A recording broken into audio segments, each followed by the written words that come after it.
நண்பர்களே, இன்று ஜனவரி மாதம் 1 லண்டனில் இப்பொழுது நேரம் பிற்பகல் 1:50. ஜெர்மனி பெர்லினிலிருந்து பல நூற்றுக்கணக்கான இந்திய மாணவர்கள் தற்பொழுது நாடு கடத்தப்பட இருப்பதாக தகவல்கள் வருகின்றன. இது சாதாரணமான விஷயம் இல்ல. கிட்டத்தட்ட 20,000 யூரோ செலவழித்து அவர்கள் ஸ்டூடெண்ட் விசா எடுத்து இங்கு வந்து இவ்வாறான நிலைமைகளை எதிர்கொள்வது மிகப்பெரிய சிக்கலாக இருக்கிறது. பெர்லினில் உள்ள தனியார் சர்வதேச பல்கலைக்கழகத்தில் IU-வில் படிக்கும் நூற்றுக்கணக்கான இந்திய மாணவர்கள் தங்கள் படிப்புகள் இனி மாணவர் விசா தேவைகளை பூர்த்தி செய்யவில்லை என்று குறிப்பிட்டு ஜெர்மன் அதிகாரிகள் குறிப்பிட்டதை தொடர்ந்து நாடு கடத்தப்படுவதற்கான சாத்தியக்கூறுகளை எதிர்கொண்டிருக்கிறார்கள். அதாவது மாணவர் விசா நீடிப்பு தொடர்பான பிரச்சனைகள் தான் இது. ஏனெனில் அவர்கள் பணத்தை செலுத்த வேண்டும் அல்லது வாழ்க்கை செலவை ஈடுகட்ட முடியாத ஒரு சூழ்நிலை இருக்கிறது. கல்வி மற்றும் வாழ்க்கை செலவை ஈடுகட்ட பலர் பெரும் கடன்களை வாங்கியிருந்தார்கள் இந்தியாவில். இப்பொழுது நிச்சயமற்ற எதிர்காலத்தை நோக்குகின்றார்கள். நாங்கள் ஏற்கனவே ட்ரம்ப் நிர்வாகத்தின் கீழ் அமெரிக்காவில் உள்ள இந்திய மாணவர்கள் நாடு கடத்தப்படுவது தொடர்பாக பல முறை பேசியிருக்கின்றோம். ஆனால் இது போன்ற நெருக்கடி இப்பொழுது ஜெர்மனியிலும் வந்திருக்கிறது. இது மிகப்பெரிய சிக்கலை மாணவர்களுக்கு ஏற்படுத்தி இருக்கிறது. பெர்லினில் உள்ள தனியார் சர்வதேச பல்கலைக்கழகம் IU அங்கிருந்துதான் அதிகமான மாணவர்கள் நாடு கடத்தப்படுவதற்கான சாத்தியக்கூறுகளை எதிர்கொள்கின்றார்கள். இந்திய மாணவர்கள் ஏன் நாடு கடத்தப்படுவது தொடர்பாக சிக்கல்களை எதிர்கொள்கின்றார்கள் என்பது முதல் கேள்வி. பெர்லினில் உள்ள சர்வதேச பல்கலைக்கழகம் IU இது எவ்வாறு இயங்குகிறது? என்னன்னா 1998 ஜெர்மனியில் பேட்ஹோம்பில் நிறுவப்பட்ட பல்கலைக்கழகம். 2020 ஆண்டில் இது ஐரோப்பாவின் மிகப்பெரிய தனியார் பல்கலைக்கழகங்களில் ஒன்றாக மாறியது. 2021 IU சர்வதேச பயன்பாட்டு அறிவியல் பல்கலைக்கழகம் என்று மறு பெயரிடப்பட்டது. இப்பொழுது IU அதன் வளாகங்கள் எவ்வளவு இருக்கு தெரியுமா? 190க்கும் மேற்பட்ட நாடுகளைச் சேர்ந்த ஆன்லைன் திட்டங்களில் இருக்கிறது. கிட்டத்தட்ட 1,30,000க்கும் மேற்பட்ட மாணவர்களை இது கொண்டிருக்கிறது. 1,30,000க்கும் மேற்பட்ட மாணவர்களை கொண்டிருக்கிறது. இளங்கலை பட்டங்கள், முதுகலை பட்டங்கள் மற்றும் MBA திட்டங்களை இது வழங்குகிறது. இது கேர்னில் ஒரு புதிய வளாகத்தை திறக்க திட்டமிட்டிருக்கிறது. இப்ப அறிக்கைகளின்படி பார்த்தால் IU சுமார் 4,500 இந்திய மாணவர்களை கொண்டிருக்கிறது. அவர்கள் அதன் சர்வதேச மாணவர்களில் 5 ஒரு பகுதியை கொண்டிருக்கிறார்கள். இந்த நெருக்கடியில IU ஒரு ஹைபிரிட் திட்டம் ஒன்றை வைச்சிருக்குது. என்னன்னா ஆன்லைன் கற்றலை நேர் வகுப்புகளோடு இணைக்கிறது. அதாவது ஆன்லைன்ல கற்றுக்கொண்டு தான் நீங்க ஜெர்மன்ல வந்து படிக்கலாம்.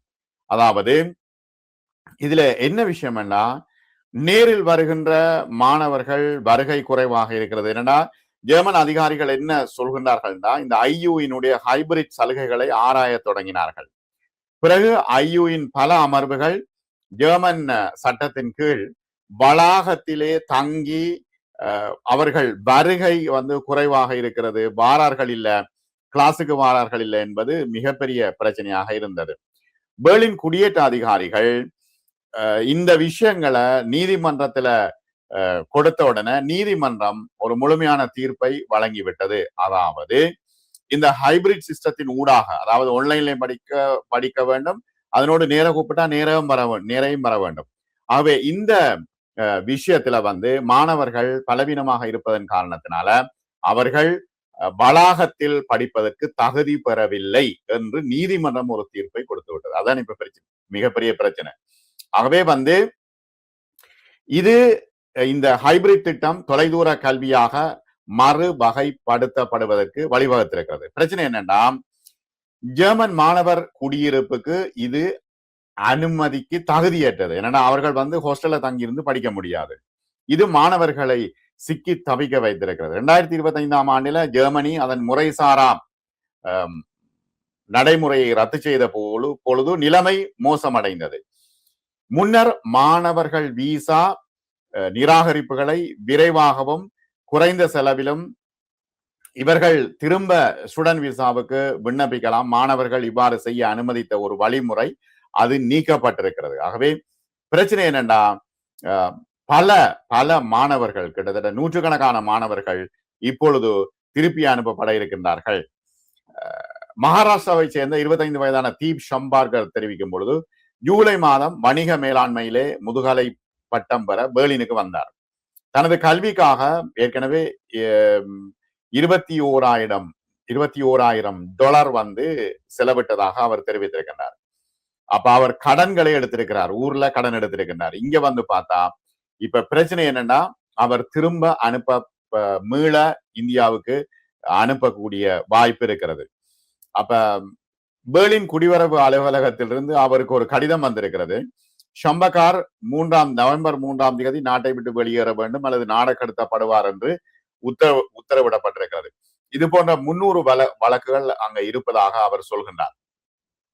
பல்கலைக்கழகம் தனக்கு பணத்தை திருப்பி தரும் என்று அவர் நினைக்கவில்லை, கொடுக்க மாட்டார்கள்.